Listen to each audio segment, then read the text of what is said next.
og velkommen til min video. I dag skal vi spille Geometridash, og det er meget sjovt.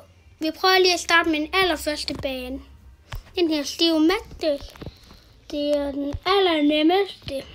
Hvis I også vil spille Geometridash, så gå ind på App Store, og så søg på Geometridash, så kan I finde det.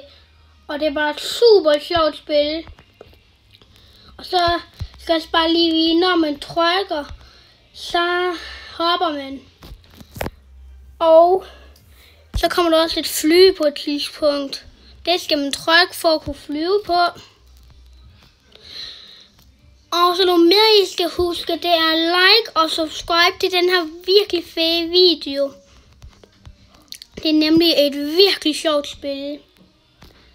Se, der fik jeg lige en stjerne. Og så når du får nok stjerner, kan du unlock nogle nye baner. De bliver ret svære. Og jeg tænker bare lige at starte ud med den allernemmeste bane. Lad os spille det noget 10 nu.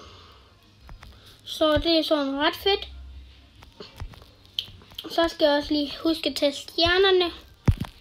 For de har vundet den her bane flere 100 gange. Så den er ret nem. Og se. Så når man har spillet det nu 10, så kan man klare banerne. Og se. Sådan gør man. Så har man vundet.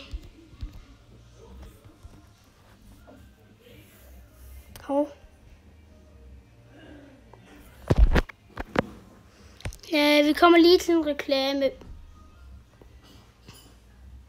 Så skal jeg bare væk fra reklamen. Og så begynder man en rigtig svær bane nu. Og som I kan se, så bliver ansigtene mere sure. Det betyder, at det bliver sværere. Altså ikke lettere, men sværere. Så på et tidspunkt får den et dæmonansigt, så er den ikke særlig glad. Men den her bane, den er tæt på at kunne vinde. Så det tænker jeg prøver at gøre.